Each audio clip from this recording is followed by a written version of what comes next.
So now students, let us see that what are the major activities while we do software testing.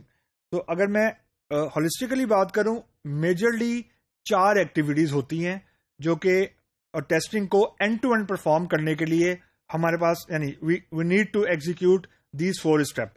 सबसे पहला step जो है वो है test planning and preparation. What does it mean? यानी अगर आप टेस्ट प्रिपरेशन और प्लानिंग के फेज में, तो एक्चुअली आप ऑन ग्राउंड क्या कर रहे होंगे, उसके अंदर आप सबसे पहला स्टेप ये कर रहे होते हैं कि आप टेस्टिंग एनवायरनमेंट को प्रिपेयर कर रहे होते हैं. यानी जिस एनवायरनमेंट में डेवलपमेंट हुई है उसी एनवायरनमेंट को आप रिप्रोड्यूस करने की कोशिश करते हैं. टेस्टिंग जो डिपार्टमेंट है, यानी जो टेस्टिंग के कंप्यूटर्स हैं फॉर एग्जाम्पल, उनके अंदर वही एनवायरनमेंट होना चाहिए, यानी वही ब्राउजर होना चाहिए, ब्राउजर का वर्जन वही होना चाहिए, वही फॉर एग्जांपल सॉफ्टवेयर के वर्जन होने चाहिए, वही टूल्स होने चाहिए, यानी रेप्लिका अमूमन होना चाहिए as much as we can as compare to the development team. Number 1 यानी एनवायरनमेंट को सेट करते हैं. नंबर 2 गोल सेट करते हैं कि what we want to achieve, यानी हम कितने को % रिलायबल हमारे टेस्ट केसेस होंगे, तो वी विल से कि it is now the testing is complete. Number 3 test cases को फाइनलाइज कर रहे होते हैं, यानी it doesn't work like this के टेस्टिंग एक गो में ही हो जाती है. अब टेस्टिंग के भी फेजेस हैं depending upon how much type you have और how much time you have. तो आई मीन तीसरा स्टेप ये कि आप टेस्टिंग जो एनवायरमेंट यानी जो टेस्ट केसेस हैं उन्हें एक्चुअली आप फाइनलाइज कर रहे होते हैं और डिफरेंट लोगों को असाइन कर रहे होते हैं. ये 2 से 3 मेजर स्टेप हो रहे होते हैं.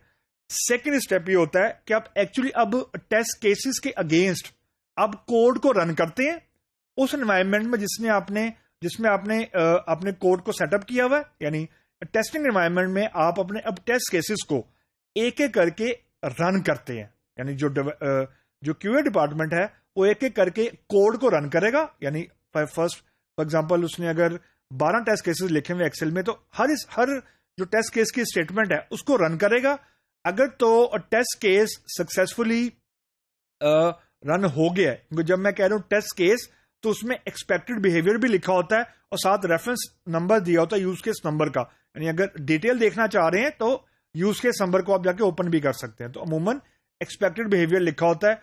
अगर तो टेस्ट केस की एग्जीक्यूशन यानी जो कोड रन की है उसके अंदर अगर सैंपल डाटा इनपुट किया है और उसके बाद जो आउटपुट आई है वो अगर एक्सपेक्टेड बिहेवियर की तरह है, तो वो इसका मतलब है वो जो टेस्ट केस है वो पास हो गया. इसी तरीके से सारे टेस्ट केस खत्म किए जाते हैं. अगर कोई टेस्ट केस फेल हो जाता है तो it's a very normal thing, तो उसको फिर लॉग किया जाता है किसी भी इश्यू ट्रैकर के अंदर, लाइक फॉर एग्जांपल मेंटिस.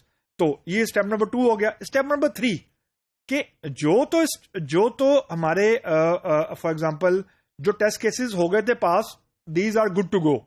जो टेस्ट केस हो गए थे फेल, तो अब उनको एनालाइज करके फॉलो अप किया जाता है. What does it mean? ये बड़ी इंटरेस्टिंग चीज है.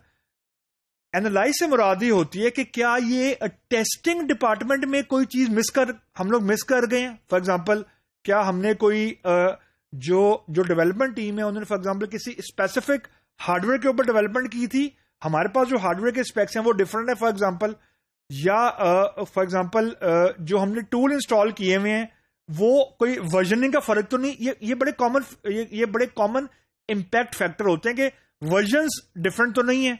डिवाइसेस फॉर एग्जांपल जिनके ऊपर रिकमेंडेड थी टेस्टिंग वो हो सकता है डिफरेंट हो डेवलपमेंट टीम की और अपने, इसको हम बोलते हैं एनालिसिस. और अगर इस तरह की चीज आ जाती है जो कि बड़ा नॉर्मल रूटीन है, then we follow with the development team कि इसको दोबारा से शिप करें. यानी ये फिर हम असाइन बैक कर देते हैं to the developer and with the feedback. लेकिन जो चौथा स्टेप है वो ये कि अगर जो डिफेक्ट था वो एक्चुअल डिफेक्ट ही था, यानी वो फंक्शनैलिटी वो नहीं थी जो होनी चाहिए थी, तो फिर ये डेवलपर को असाइन बैक होता है.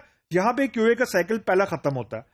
डेवलपर अपने जो भी इश्यूज हैं जो उसको असाइन हुए होते हैं, डिफेक्ट्स, उनको फिक्स करता है और वो असाइन बैक करता है जो भी उसका जो क्वालिटी यानी जो टेस्टर फॉर एग्जांपल है. फिर आखिरी स्टेप के तौर पर टेस्टर जो है वो डेवलपर के फिक्स किए हुए इश्यू को रीवेरीफाई करता है. अगर रीवेरिफिकेशन के बाद यानी वो टेस्ट केसेस सामने दोबारा से लाता है और अगर एक्सपेक्टेड बिहेवियर आ जाता है तो वो डिफेक्ट को कर देगा क्लोज. अगर नहीं आता, which is again a normal thing, यानी इसमें कोई अनयूजुअल चीज नहीं है कि एक फिक्स हुआ उस फिक्स की वजह से कोई और चीज अनफिक्स हो गई या फिर भी सही फिक्स नहीं हुआ, तो सेम साइकिल दोबारा चलता है. Unless and until we achieve the closure of the defect, these 4 steps are, 3 or 4 steps are continuously executed.